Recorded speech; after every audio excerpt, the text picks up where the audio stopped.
Hello and welcome to another episode of TEDxDupreePark TV. I'm your host, Gina Carr. I'm the COO and the curator of the speakers for TEDxDupreePark.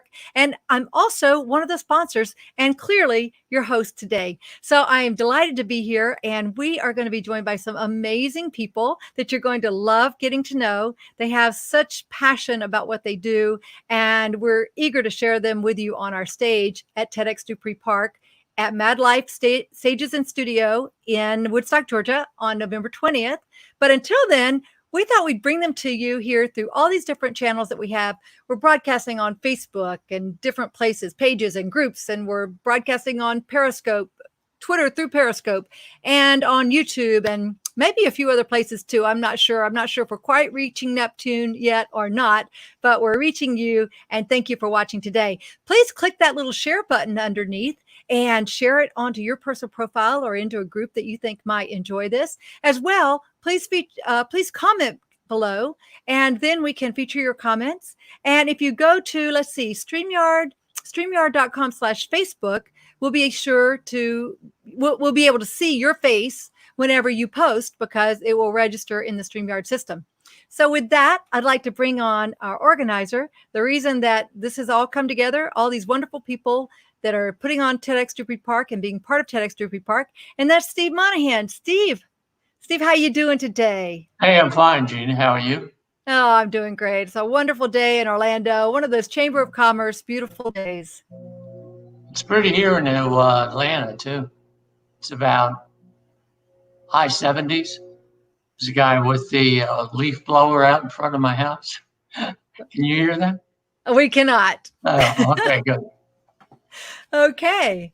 Well, Steve, what's on your mind today? I know you're always thinking some deep thoughts about philosophy and life and Stoicism and the Tao Te Ching and all those kind of things. Anything that you wanted to share with us today? Any little messages to get us inspired and revved up?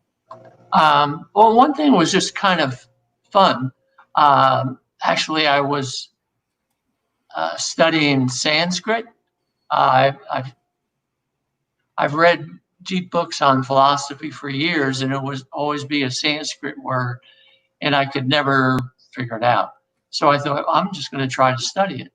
And so I came up with a bunch of words, and I came up with one which pertains to our group. The word bhavana, which is one of our team members, and really who's grown to be an integral part. Bhavana, and, let me just go back.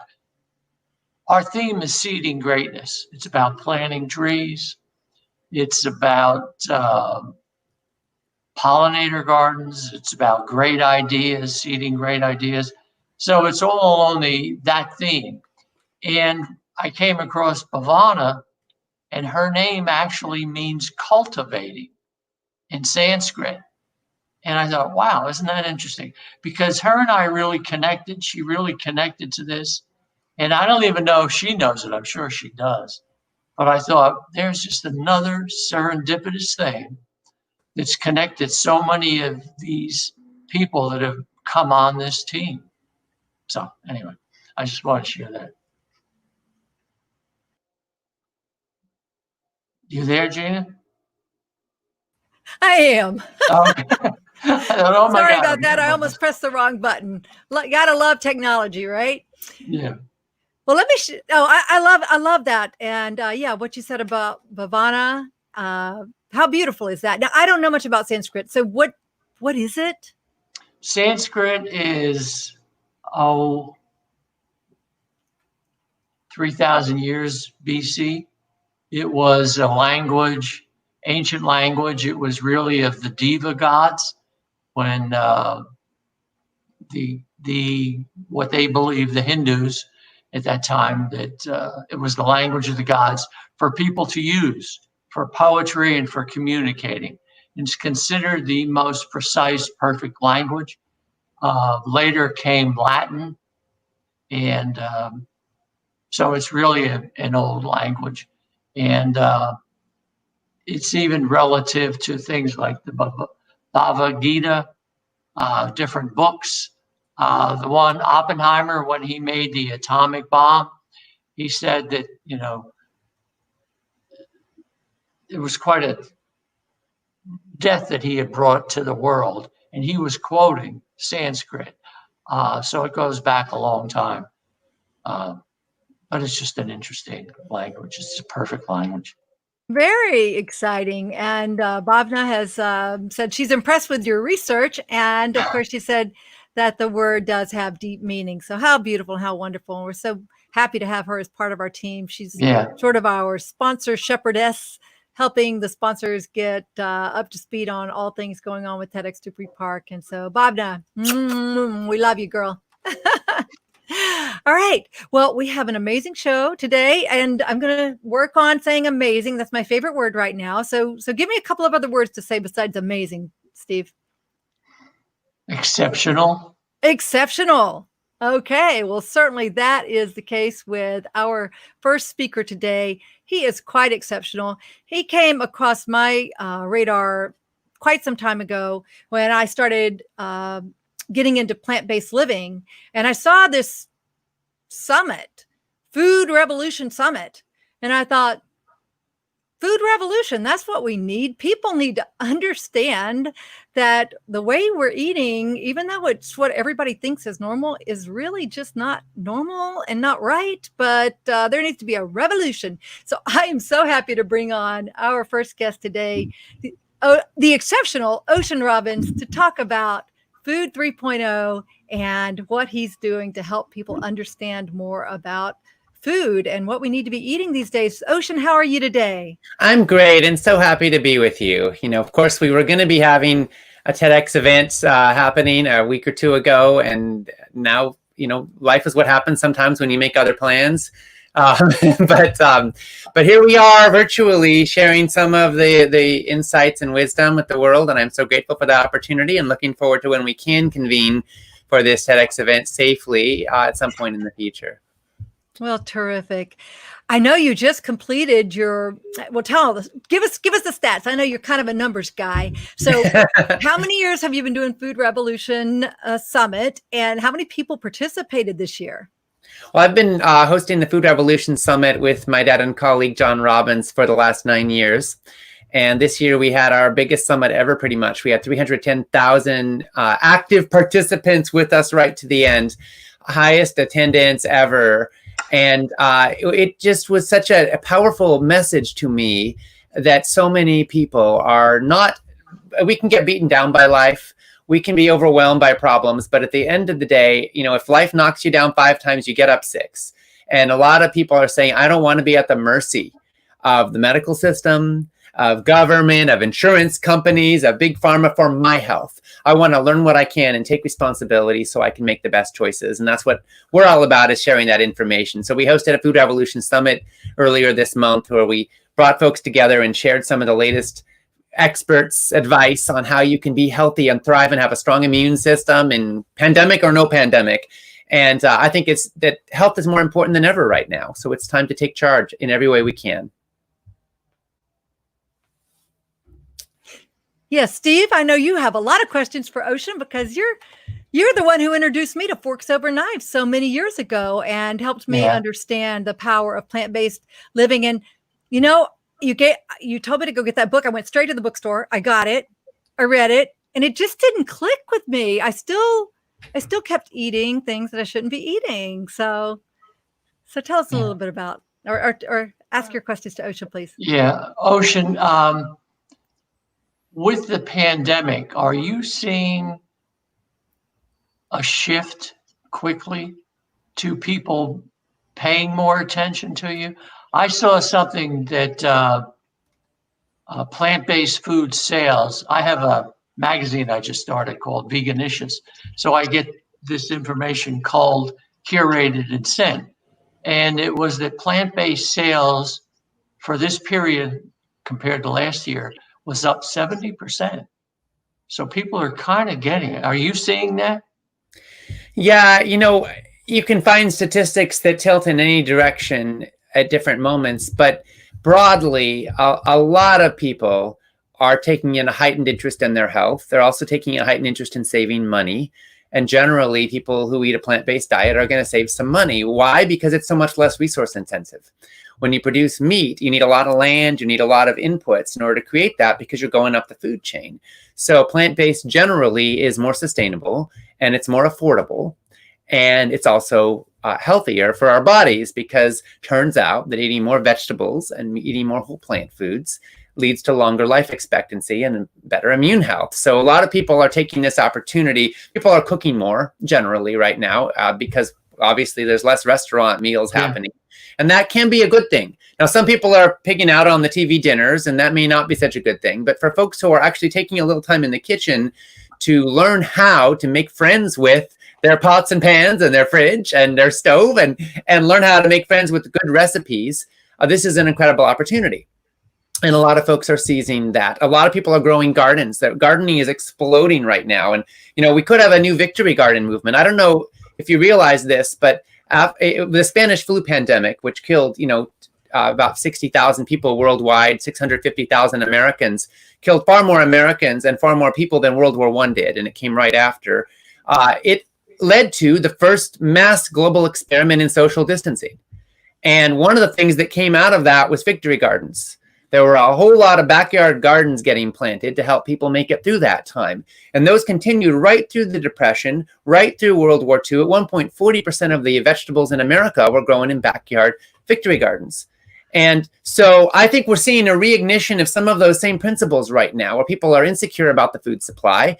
And one of the things they're doing is planting more seeds.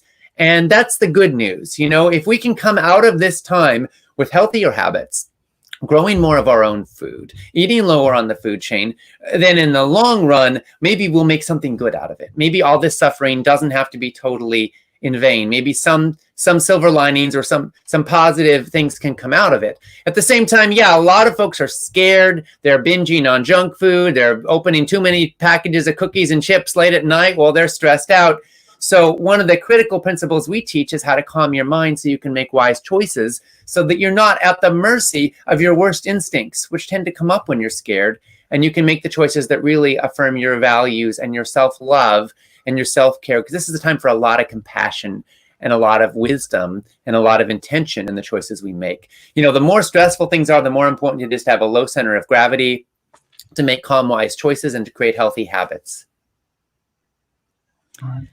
Boy, that's so well said. And I know Steve and I are probably saying, oh my gosh, that's so perfect for our theme around TEDxDupreePark of seeding greatness, the seeds of greatness. Exactly. Yeah, right. What seeds are you planting right now? That's the question, right? Figuratively and literally. Right. Yeah. And like habits, I did one book and it was on habits, and it's 66 days to form a solid habit. Yeah. So we've had 66 days, and I'm hoping that the habits that we've created are going to stick because there's been enough time to do it. And that's what always has defeated me is I'm good for 2 weeks, 3 weeks, and then all of a sudden this day I don't do this. So do you cover a lot of that on habits with your programs? I know I follow some of them. I was going to follow them today, I said. But I was wondering, do you do that on the habits? We talk about habits all the time because at the end of the day, it isn't your willpower that shapes your destiny. It's your habits. Right. It's what you do day in and day out that guides you to where you're going. And, a lot of us have had fresh inspirations. We're like, oh, my God, I could join that gym. I could make that new change. I could stop eating that crap. I could stop dating jerks, whatever it is, right? And then eventually we find ourselves right back. And so I'm interested in how we can create the conditions for long-term success. The best time to repair a roof is when the sun is shining, not when it's pouring rain and there's leaks dripping in the house. So plan ahead and create the conditions for success. And that means shopping in quantity. That means, finding new recipes that you love. That means, cutting out the bad stuff and getting it out of your fridge so you're not tempted late at night. If there's nothing bad in there, then you're not going to binge on junk food. You can binge on kale. I give you permission. If you really have a hankering for a late night snack, go for the celery and hummus, or the kale or veggies, a little broccoli, no problem, right? It's the bad stuff that we all know is processed. It comes in packages and it's full of highly processed junk. That's the stuff that'll kill you. And I'm not kidding about that. We need to be serious about that because, chronic illness caused by food killed more than 600,000 Americans last year. Right. So as bad as COVID-19 is, it's still a fraction of the deaths that we see from chronic illness in this country. And that's unbroken and continuous, and we can do something about it. And hey, by the way, most of the COVID-19 deaths are tied to underlying chronic conditions. So if you have a heart condition, if you're suffering from obesity or type 2 diabetes or an autoimmune disorder or asthma that might be linked to diet and lifestyle, then the best way you can help keep yourself alive in the time of this pandemic is to make the choices that you probably should have been making already, but let's use this as an extra impetus to say, okay, let's get our act in order because we don't have time to waste right now. Right. Well, I hope you can keep that message up because it's so critical. There was something in one of the articles again today, was the British health system. Was finally, they've had enough doctors that are going to legislators and trying to change it from a illness system to a health system. Yeah. And that's where we need to turn that bulb in America too. We have the greatest doctors. They saved my life with surgery, and we have the best surgery, but we don't have the best wellness. They don't even get it. If I try to talk about vitamins or different things or supplements, they didn't even want to hear me. It's like, what are you talking about? Yeah. So exactly. Well, the average physician gets less than 19 hours of nutritional education in all their years of medical school. Less than a third of the medical schools in the country have a single required course in nutrition. Yeah. So we're trying to change that. We actually have a campaign to get nutrition taught in medical schools, and we're working with the National Board of Medical Examiners to change the exam questions that medical school graduates have to pass in order to get their license as physicians. Guess what? Out of 10,000 questions in the bank right now, how many do you think relate to diet and lifestyle? If you get 0, you're pretty spot on. So we're trying to change that, and we've actually been working with the American College of Lifestyle Medicine to add another 1,000 questions to the bank that will then be available to the medical schools so that they can teach to the test and have the test help encourage them to teach nutrition. Because, a doctor not knowing about food is kind of like a firefighter not knowing about water. Yeah. It just seems so obvious, but we just don't get it. Well, yeah. We know why it is what it is. And those type of things are changing too. People are very aware.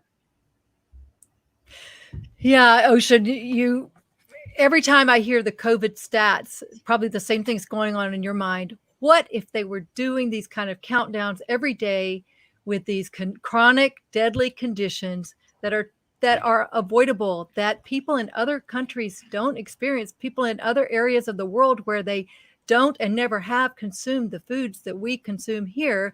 Let's be very clear, animal products, all kinds of animal products, including dairy, including eggs, and processed foods. Really, it's fairly simple. If we focus on whole plant-based foods, we're going to be doing much, much better. And is that what you recommend? Absolutely, it is. And, there are some even additional reasons for that right now. In addition to the fact that a whole foods plant-centered diet is your best weapon against heart disease, your best weapon against obesity and type 2 diabetes and cancer and even Alzheimer's. But we also have some new reasons coming in right now. We have a presidential order right now to keep meatpacking plants open, despite the tremendous surge of COVID cases. And the hottest places in the country right now for the growth of COVID-19 infection are in the communities where there are meatpacking plants. That's because of the conditions in those plants. And so there's actually a very good reason to vote with your dollars to say, hey, I don't want to contribute to this system. And then we have the prevalence of antibiotic-resistant bacteria, which makes future pandemics inevitable because we are breeding antibiotic-resistant bacteria in our factory farms. 80% of the antibiotics used in the United States are used in factory farms for livestock. And so we're breeding this antibiotic-resistant bacteria. In one study, 75% of the chicken in the supermarket was contaminated with bacteria that was resistant to antibiotics. So what happens when we render the most potent weapons of modern medicine impotent? We're going to have millions of deaths from pandemics that we have no ability to control, from bacteria that would have died a few years earlier. And that's where we're headed. So we've got to move away from the factory farming system. And then on top of that, you've got sustainability issues. You've got climate change. You got water and topsoil. So we have a lot of reasons as human beings of conscience to say, you know what? Meat production is not sustainable the way we're doing it. We're going to have to cut down a lot. If you can choose to go cold turkey, more power to you. If you want to cut way down and choose pasture raised for the amount that's left, more power to you. But the direction is clear. Less meat, and if you're going to eat meat, then much more consciously sourced meat. That's where we've got to go. And our health will be better. Animals will be more compassionately treated. Our planet will be, our future prospects for humanity on this planet will be better. And so I say, let's do it. Let's make it happen now. Absolutely. Well, Ocean, we cannot wait to see you on our stage on November 20th. And for people who want to learn more about you, we've been sharing the foodrevolution.org website. Now, I know that you've just concluded, but people can still get the recordings, right? If you go to foodrevolutionsummit.org, you can actually listen to the entire Food Revolution Summit for 2 days, completely for free. Again, that's foodrevolutionsummit.org. And then what we're putting up on the site is foodrevolution.org, where we have thousands of blog articles and lots of free resources to help you make food the foundation of your health. Thanks so much for having me on. I can't wait to join you all on November 20th. And great to see everybody. All right. Thank you so much, Ocean. You take care. You too. Oh, my goodness. So inspiring. I've been following him for years and doing the summit. And he recently launched a support membership type program where they have ongoing additional training and just high quality speakers, the top doctors in the world. It's just amazing. Amazing. Really, I said it again. I need a ding every time I say amazing. I would really encourage people to follow his stuff. It's really good. It's a lot of depth and a lot of breadth to it. You know, it's wide and deep. Like you say, he had Dr. Ormish today. And so much of it is really free. And you know his history. I mean, his grandfather was Baskin Robbins, the ice cream. And then his father is a great writer on food. And now he's like the third version. He calls it the revolution. I'd see it's kind of like an evolution, you know, from how we used to eat, then how we ate in the 90s, and now how we need to eat now. They're just brilliant people. And I love how he puts all this together. I mean, just from like what you and I are doing here, all the programs that they've got and how they do that they're pretty good. Oh, brilliant. I mean, for that matter, even if you're not interested in plant-based living, go look at what he's doing from a business and marketing perspective. Yeah, just from that. No matter what line of work you're in, of how they do that, they're really good at it. Yes, indeed.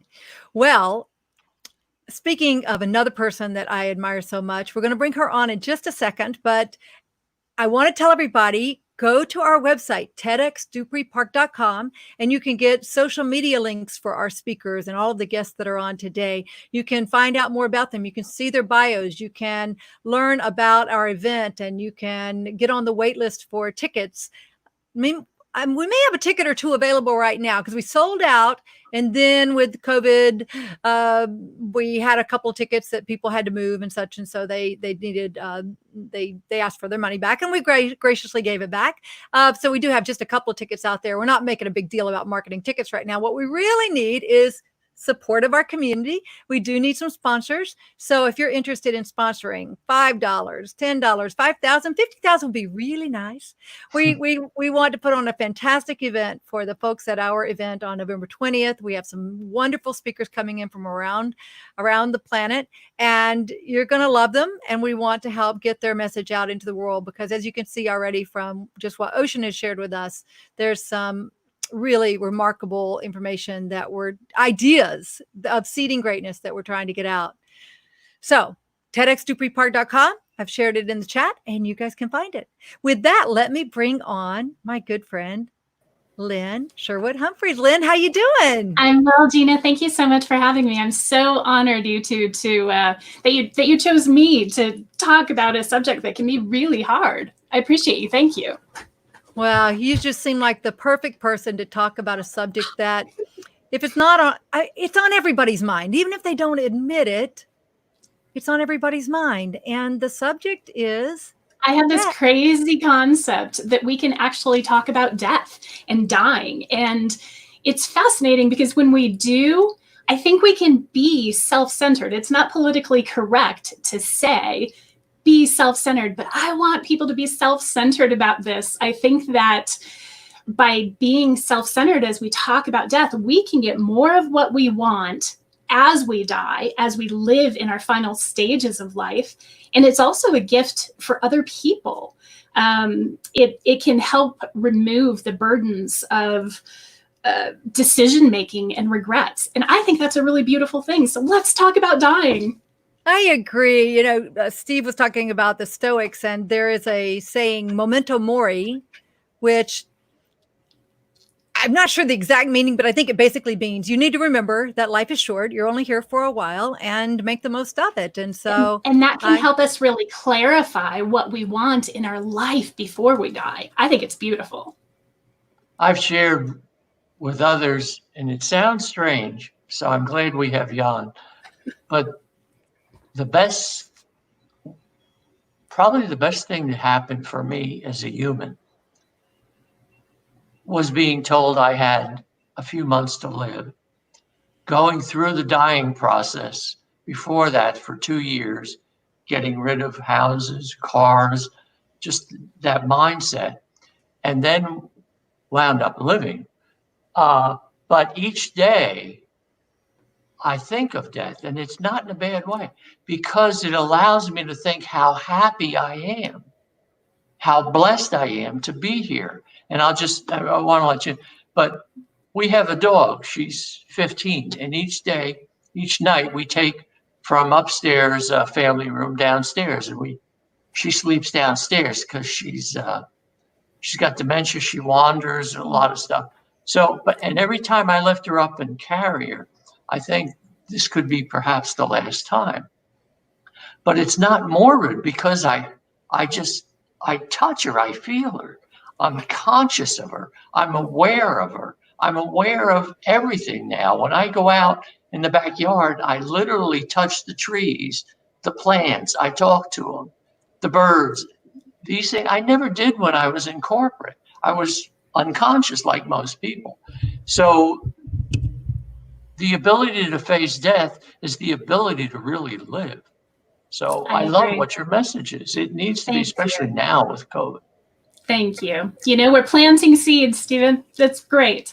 So I think we live also in a culture which tends to deny that death is a part of every life. And when we face it, we can live until we don't. And part of my message is to help people, to help plant those seeds, that it's okay to talk about it. And not only to talk about the things that are important to get us the healthcare that we want, like who's going to be my power of attorney? If I can't make medical decisions on my own, who am I going to choose to do that for me? Do they know what I want for my body, my spirit, my healthcare?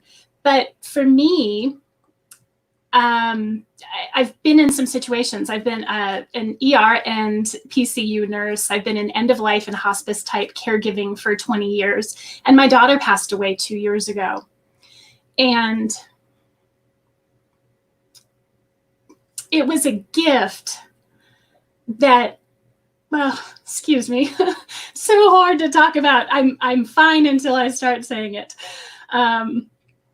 It was a gift that she gave to me because by telling me exactly what she wanted, not only for her healthcare, but the things that would bring her peace and joy in her life. By telling me those things, I could give them to her. I could paint her toenails the color that she wanted. I could put the candles scent in her room that she wanted. And it was also a gift to me because I can look back and not have those regrets of decision making. I knew what she wanted. And when the doctor wanted to do one more test and one more this or that, she said, I don't want that. And I don't have to look back now with the regrets of that decision making. And what a gift to her that I was able to do that for her. But it was a gift for me to not have those regrets looking back. I know. That's we were already good friends, and then we both share that bond of losing children, adult children. That I feel you. So difficult, young adult children, Yes. and just so hard. But it was so good being with you and having that wonderful discussion that we had. We were at a big dinner party at this wonderful hotel at a beautiful resort, and everybody's talking. Lynn and I are sitting there talking about death. And people would walk up to us and like, we didn't know exactly what to say, but they could see we weren't joyous by any means, but we're ourselves. Yes. We're both naturally happy, optimistic. Absolutely. I'm the most optimistic person you'll probably ever meet. And that doesn't change, but it's the perception of how we look at living and dying that can make the difference. And I want to make those choices now so that the people in my life know what I want, and I'm more likely to get what I want in that case. And I want them to not have to look back with regret. So I've been working on this project called My Croak File, and we launch next week, and I'll have it in a digital form, a fillable form online, and or an envelope that you can put it on your fridge so that your family knows exactly your wishes should it come to that that point that they need to know. And as a bonus, we've got 101 conversation starters to ask grandma before she dies. You know, I want to help people leave a legacy. What is it that's inside of you that nobody in your family knows yet? Not only for how to care for you, but what are your stories? Your stories are going to die with you, and we are all going to die. Not talking about dying doesn't make dying not happen. Right. And what is it that you want to share? How can we help the people in our lives to leave those legacies and give other people meaning before we go? What are our stories? How can we help people share those stories? Because you don't have to be 105 years old with a terminal diagnosis to start talking about this. My daughter was 25. It can happen tomorrow, and it can happen in 4 decades. Yeah, my son was only just barely 18. You know, I'm going to bring our co-organizer, Mike Cena, on the screen with us. Hey, Mike, how you doing? I'm great. How are you guys? Good. Hi, Mike. Mike, I know tell people your business and why this topic is so important to you as well. I'm a fee-only certified financial planner, and to me, it's incumbent upon people to try to take care of these conversations while they can. Pretty much everything in my business is important, but not urgent until it is. And Lynn, you were so right. You never know what's going to happen today, tomorrow, the next day. We need to try to make the most of what we have and live more in the present. I have found once you get the conversation started, and I love your 101 conversation starters, it becomes much easier to continue the conversation. And one of the things I try to get across to my clients, my friends, my family is some of these decisions, they seem so monstrous and momentous. It's like the 10 Commandments etched in stone.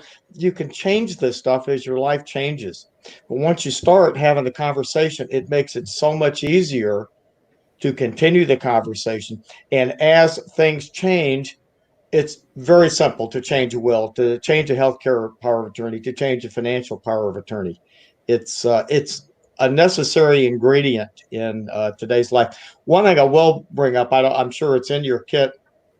A lot of people forget about digital assets, Facebook passwords, iPhone pass, all of this stuff. You need to be sure that somebody has access to that can. I still get, I'm on Facebook with people that have passed away years ago. Nobody's managing their stuff.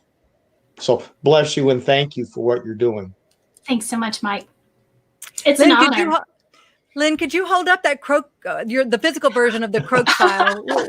She shared this with us earlier. Oh my goodness, look at that. Before I croak, I want you to know my care preferences, my conversation, so I can get on with the business of living. Fantastic. Wow. Yeah.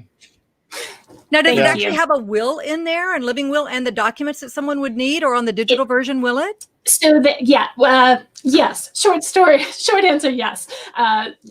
These documents vary by state. So when I get your information, I will send the things that everybody will get: your emergency contacts, your digital assets, your medication list, what's going on with your health that your doctors should know and your family should know if they're going to be making decisions on your behalf. Then per state, you have the healthcare power of attorneys and advanced directives. And then beyond that, we have the after I croak file. What do you want to have happen to your body after you die? This is all kind of pre-planning for it. How about planning for what you want to have happen to your body afterwards? Do you want to be cremated? Do you want to be next to grandma's plot in the mountains? What do you want? And the digital assets come in then, so that your family and friends have that information for you as well. So there's a before I croak and an after I croak file. We launch next week. I love that. And can people find out about it at the Lynn Sherwood? Is there something on your site right now they can sign up to get more information? Or? Absolutely. LynnSherwood.com. Go to the advocate page and it'll be right there. Put your name. I'll definitely get information for you when we launch next week. Oh, Death doesn't wonderful. have to be so scary to talk about. Let's do it. Doesn't. Let's talk about it now so we can get on with the business of living. Wonderful. Well, Mike, let me take you out and then see if there's some final questions here from Steve about this. I know it's a topic that's near and dear to your heart, literally. Mm-hmm. Do you have anything in it that'll have about stories where people will be conscious to write them down?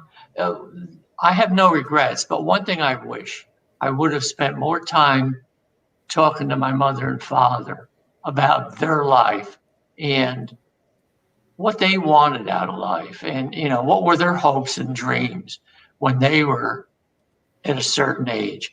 And when I think back, we never really talked about that in the family.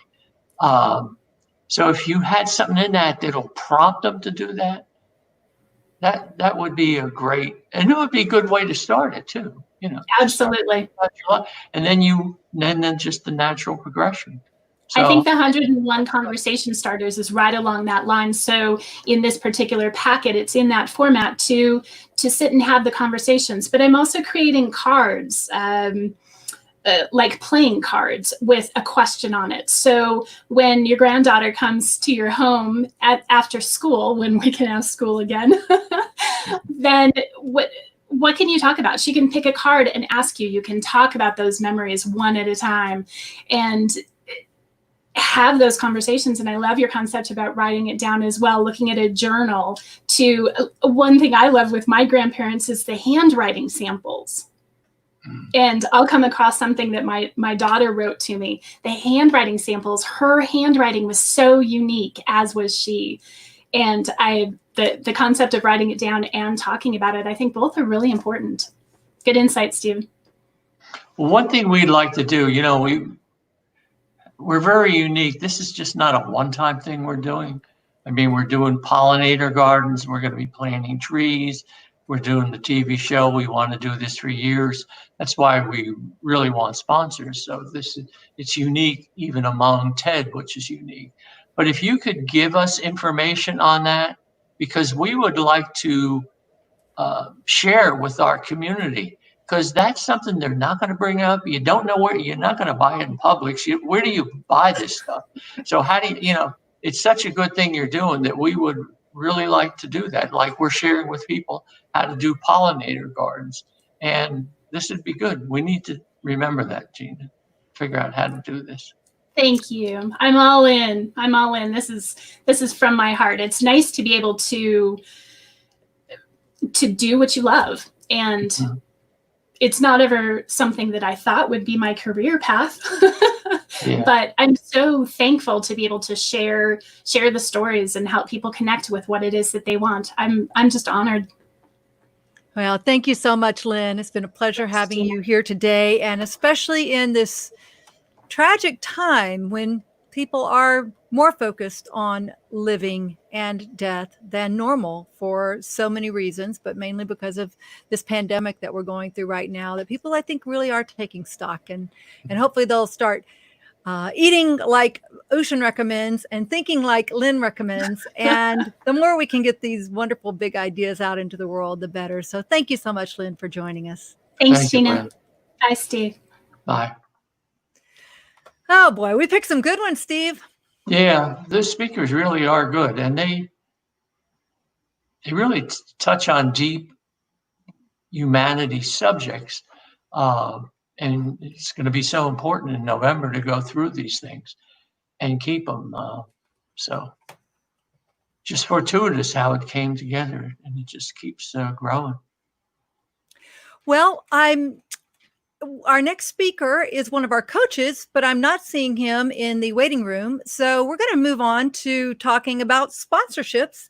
And each session, we're featuring one of our sponsors. And the featured sponsor today is moi. So I'm going to turn it over to Steve and to our co-organizer, Mike Sina, to chat about this just a little bit, or to help me chat about this a little bit. Yeah. Yes, indeed. Well, tell us, I love this question.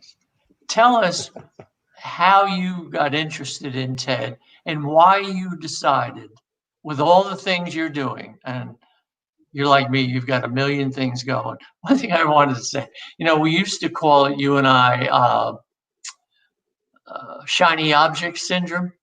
Well, I found a better one for it. And I doing the pollinator garden, I pictured the hummingbird. The hummingbird just goes from flower to flower. It pollinates it. And that's what you do. You go from one of your groups, you build another group, you pollinate it, you bring good ideas to them. And that's what they do. They go from plant to plant. And that's what keeps everything. So you're always doing that. But I can picture you because their wings are continually flying. It's like they never stop. And that's you. You never stop. I mean, I don't know. I guess maybe the vegan thing helps, but how the heck you keep this energy? Because I know you'll have a seminar at 8 or 9. Then I see something at 1:30, then 8 o'clock at night, and it's on the weekends. What keeps you so fueled up, this energy that you have, that you could take on a TED, you could do all these, and look at you, you're still smiling. You're not beat down by it. It's not work. It seems to give you more energy. How does that come about? Well, thank you for asking. I think it's a couple things. Number one, there is no doubt that I am absolutely power fueled now that I am a whole food, plant-based eater. And I eat a little processed food every now and then, once a week or so, frozen vegan pizza or something like that. But I've been amazed because I used to be so tired back when we worked together, back in our real estate days and business brokerage days. I had to have an office with a couch in it because I was so sleepy. Every afternoon I had to take a nap.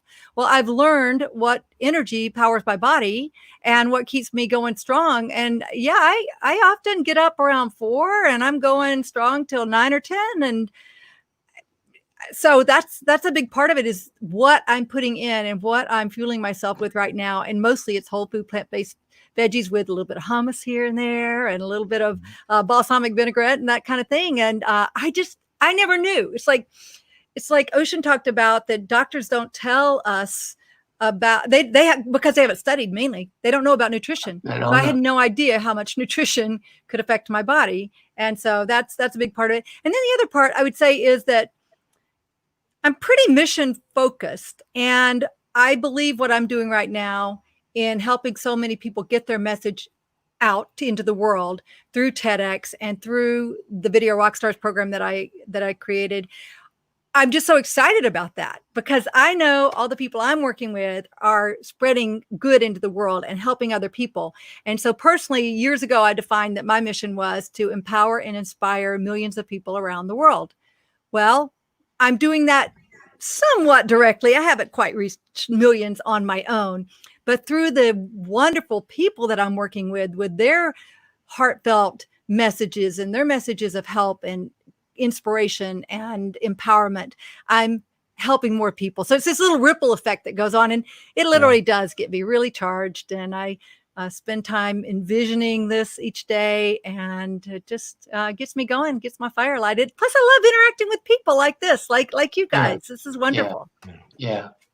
The other thing, and I'll let Mike jump in, but was the thing I find interesting is you went to Georgia Tech, so you have a degree in engineering and science. I guess it's engineering and science. But then you went to Harvard, got an MBA from Harvard Business School, and they're like right brain, left brain. I mean, it's like, generally you see person, they're one way or the other, but you can go back and forth on either. How did you think to do it that way? Did it just fall that way, or what? Tell it. That's what I'm really interested about. That they're so different things, but yet you make them work. Well, I always found over the years that my best team members were center-brained. So they're strong in people skills and compassion for people and empathy, but they're also good with numbers and organization and getting things done. So in my younger days, rightfully so, my mother and my counselor and other people that were real influential in my life said, Gina, you're really good at math and science. Why don't you go to Georgia Tech and get an engineering degree? And so industrial engineering was the most people engineering of those. So that made sense for me. And then after I graduated from Georgia Tech and I was working in the world, I realized, boy, I really like business. I didn't really understand entrepreneurship. Neither my parents. Well, no, they really weren't entrepreneurs.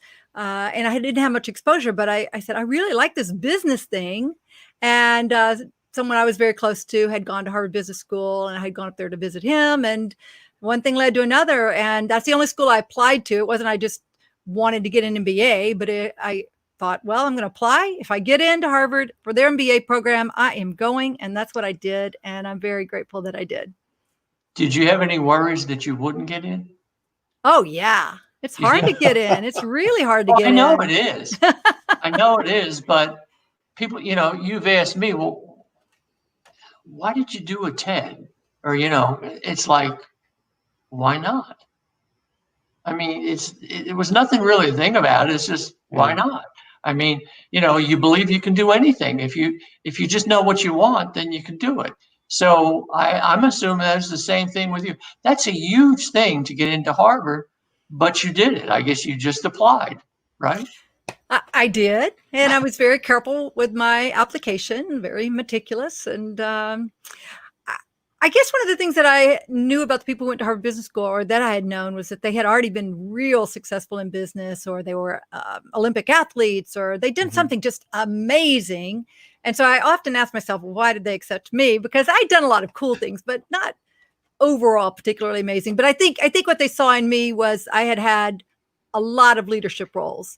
So good or bad, often when I join an organization, it's not necessarily that I have my sights set on moving to the top, but if I get into whatever it is that we're doing, usually that's the direction that I head. So I'm always starting something. I love creating organizations. I love creating the Facebook groups, which are really business groups that have a home on Facebook.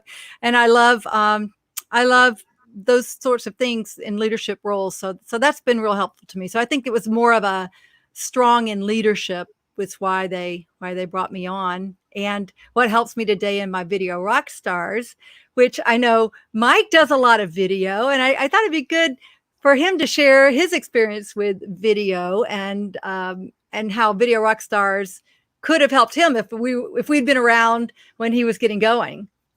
Boy, no kidding. I am speaking center brain. I'm trying to move from the left to the center. And I was raised in an engineering family. My dad was a home builder. He was a business owner. So I did get involved with entrepreneurship, but I was never really out there selling. Social media. Video was not my thing. It took me some time to get comfortable with video. Let me tell you what I love about Gina and Video Rockstars is it's every week.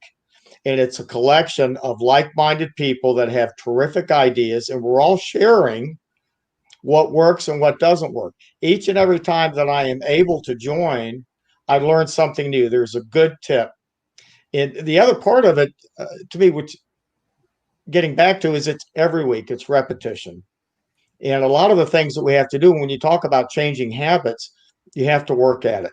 And the more that you can immerse yourself in it, the easier the habit becomes. Oh, I look forward to joining when I can. Sometimes my schedule doesn't permit, but I enjoy the replays. And every time I get to be on TEDxDupreePark TV with Gina, I learn something more about how to successfully run a meeting, how to do video, the lighting, the sound. There's lots of little nuances that makes your videos go that much farther and enhance your credibility as a thought leader, as an expert. Well, thank you. You know, people ask me why I'm confident and how it is that it seems easy for me to do this. And that's one of the reasons I started Video Rockstars, is because it wasn't easy. I was petrified. It was very difficult for me. And I just kept pushing through. And I know that both of you have been, and you still are, Mike, active members of the Cherokee Toastmasters Club. I'm not sure what we called it back then. I think it was Cherokee Toastmasters Club. In any case, Joe Gandolfo, another one of our speakers, he and I created that years ago. And I just loved the beauty of the practice of getting up and doing your presentations, doing them. And I just kept saying, why isn't there something like that for video creators?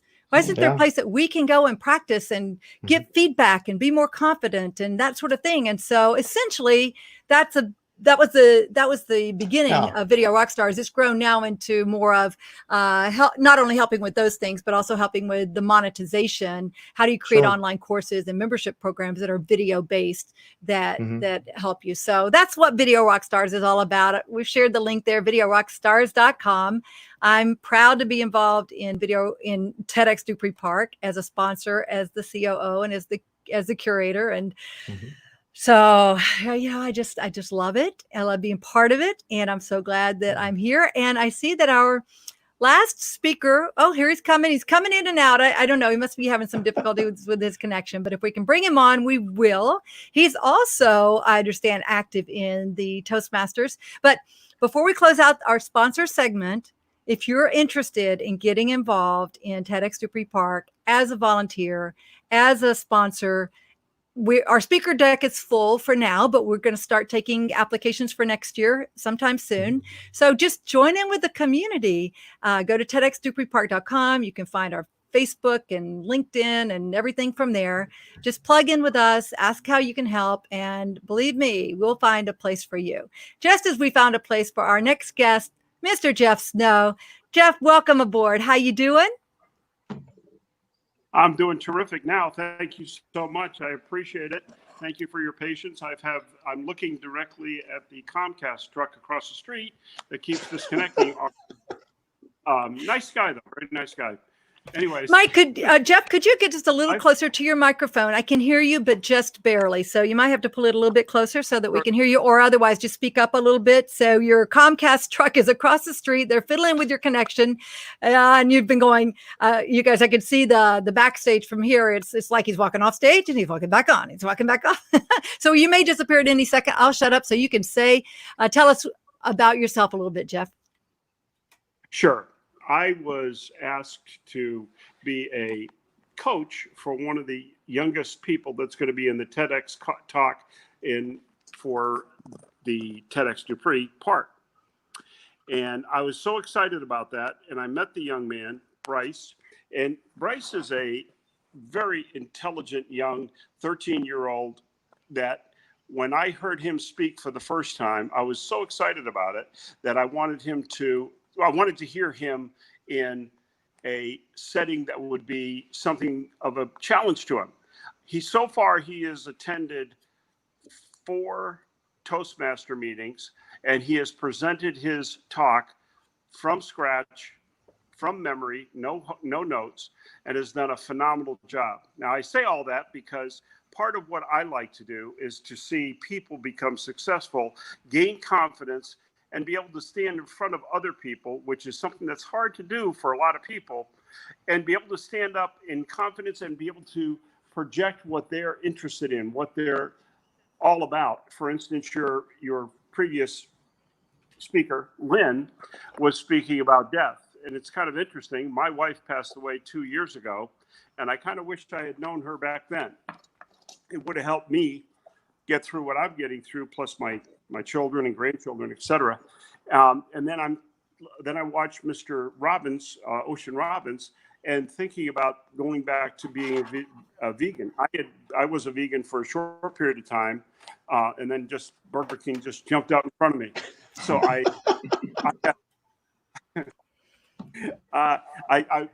that was very interesting, and it's something that I need to get back into.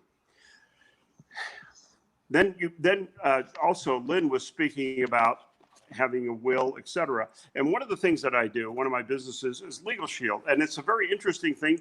And the reason it's interesting is because one of the things that they offer with Legal Shield when you become a member is a free will for the member and the member's spouse or member's partner. And that is updated every year. It's also a living will, just the same as Mike and Lynn were talking about. And I think that is so important. That's one of the first things that we talked about to the business office when we went to the cancer treatment center was they said, do you have a will? Do you have a living will, et cetera, et cetera? And that's so important that people don't think about that all the time. And I know Mike runs into that a lot, that people aren't thinking about it, and they are, or it's too late. I mean, they just didn't need it. So I have a passion for helping people speak. I've been a Toastmaster, not as long as everybody, but since 1974. And I've loved to be able to present my ideas in total that I never was able to do before when I was a computer programmer sitting in a cubicle about the size of one of these squares on my screen right now. And I have an interest in showing people what is it like to be a Mike Cena that has to drive around the building before he comes in because he's so afraid of what might happen to him if we jump on him. And he tells that story, and it's the absolute truth. The next week he came back, and look at him now. He's on the radio. He's on television. The police are after. I'm sorry about that, Mike. But he's got a following. Steve too. Steve showed up at Toastmasters, and Steve came out of his shell. That was a whole different way of coming out of your shell. Steve didn't care.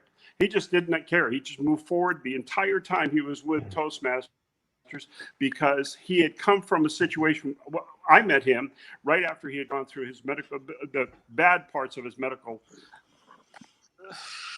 life, I would say, condition. And Gina, I met you many, many years before you moved to Florida, and then I think you moved right after I had met you. And you were one of the founders of the Cherokee Toastmasters, and I appreciate that. It was a very interesting program to get involved in up here when I moved here because there were only 3 active members. There was Marty Finch and 2 other people. Doesn't matter, but that confidence that you can build with Toastmasters is so strong and so powerful that I really enjoy seeing someone come into the group that is totally scared, can't even say their name, and be able to move along and become in our case, I've counted, well, including Steve and Mike, and you, that's probably 15 people out of Cherokee Toastmasters that have become professional speakers, authors, etc., and speak all over the world. Joe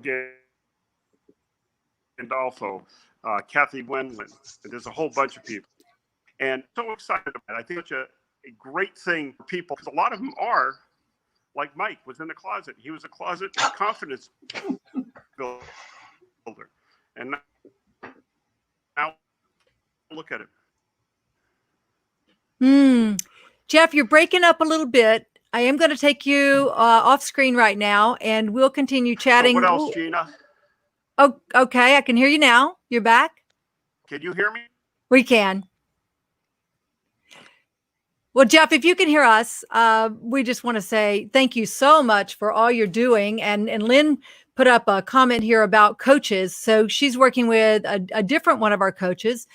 Jeff is one of our coaches. He stepped forward, said, hey, what can I do to help? And so that's one of the roles. We do have all of our coaching slots filled for this year, but we're going to need coaches for next year. And coaching is a great way, if you are already a good speaker, but you're kind of scared about doing TEDx, that's a good way to learn how to do TEDx, because we have actually TEDx HQ, the global TEDx, has created an app that our speakers have and many of our coaches have that's fantastic for training on how to do your TEDx talk. And so we provide what support we can. It looks like Jeff may be back out there. I'll bring him back on for just a second here so he can say goodbye and let us know how we can get in touch with him. Jeff, I didn't have a website for you. If you could share one, I'd be happy to put that in our comments here.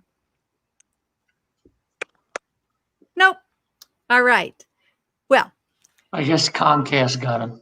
I think Comcast got him. They heard that a guy across the street heard he was talking about him. So let's see. So yeah, Lynn is working with Sunny Lane Myers, and she's another one of our coaches that we'll be hearing from on our show. And I'm just so glad that we're doing this show, because it's wonderful to get to be in touch with our speakers and our coaches and our sponsors and just the members of our community that are helping so much. So, if you guys are enjoying this, please like it, comment below, share it with your friends. We're planning to do this every Friday at 3 p.m. Eastern. Now on Friday, July 3rd, that's coming up pretty soon, maybe next week, right? Oh, no. Okay, it's a month away. I'm living in the future, gang. I have a big month planned for June, so I'm already looking at the end of it. So July 3rd, we're probably going to take a break that day, or we may just have a party. I'm not sure.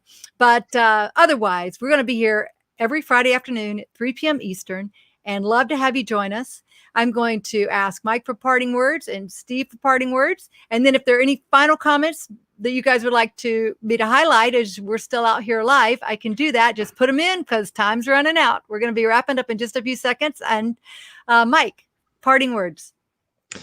I just love what Ocean had to say, what Lynn had to say, what all of our speakers and all of our speaker coaches, we can all pat ourselves on the back. We've assembled a fabulous team, and we are going to blow the doors off of Woodstock November 20th. I couldn't be more pleased. I saw Mad Life, our venue. They're opening up the restaurant, the patio. They hope to be opening up the music venue sometime in June. We'll just have to wait and see. But I promise you folks, this is going to be a great trip, a wonderful adventure. And we want you all to be a part of it. We're looking for sponsors. Think about your name associated with TEDx. Wouldn't that be super cool? Anyway, I'm going to turn it back to you, Gina and Steve, and thank you for your wonderful hosting duties again today. Well, thank you so much, Mike. I appreciate everything that you bring to the table and that you are helping us with TEDxDupreePark and all that I've learned from you. Take care. All right, Steve, words of wisdom. Well, I just really want to thank you and Mike and the team, and the people don't know, but this is quite a large operation. We're all volunteers. No one makes money. It's run through a nonprofit I have. And we've got 20 speakers, 20 coaches, probably 12 people on the team. And then we will have probably 25 volunteers. And so there's really quite a bit that goes into this. And some of these are the best speakers around them, around the country. And they want to be on TED. We had hundreds of people that want to be. That's the thing. It's just such a great message. It's such a great organization. They give training for us every Fridays as leaders. We can go on and follow it. Their videos are, so good, so inspiring, and they allow us to do our own thing. We're creating our own theme, and it's the Seeding Greatness, and it's about eating right and thinking right and caring for animals and caring for the planet. And so we've so many great people that are signed up for this, and we want to keep doing it. And so I'm just blessed to have this team. It makes my life so much easier. Well, same So here. that's all I really want to say is thank you. Well, thank you. Well, you bring so much. It brings so much joy to my life, and I'm so glad that we're working together on this. Sherry, thank you so much, Sherry. She said I think from Panama City Beach, which I've spent a lot of time in myself. Thank you so much, Sherry. And so she misses the Cherokee Toastmasters, and she wants to be involved. So contact us. Yes, it's easy. Just go to our Facebook page, TEDxDupreePark. And you can send us a message there. You can send us a message through the website, TEDxDupreePark.com. So easy to get in touch with us. Of course, most of you who are watching know somebody who's a speaker or a coach, because we do have such a big team and so many people involved, which is quite an effort or goal out, just an outstanding endeavor that we've gone through with our very first time out, to have so many speakers and such a big team. But we had such great leadership at the top. So Steve, kudos to you. Thank you so much. And with that, let's wrap up another episode here of TEDxDupreePark. Let's see, did I say thank you to Marcy? I'm not sure that I did. Thank you, Marcy Walsh. I want to give a big round of applause to our TEDxDupreePark TV producer. She's behind the scenes. She's our unsung hero. She's back there making sure things are working and trying to get everybody's sound going right and picture going right and all that kind of thing. So one day we'll get her to pop on here live and in person. But Marcy, thank you so much. And if you guys need someone to help you with your virtual events, contact me. I'll put you, or contact Marcy directly. We'll put you in touch and get you going with somebody who can help you out. All right. With that, let's wrap it up. See you guys later. Bye-bye. All right. Take care. Bye, Sherry Richardson.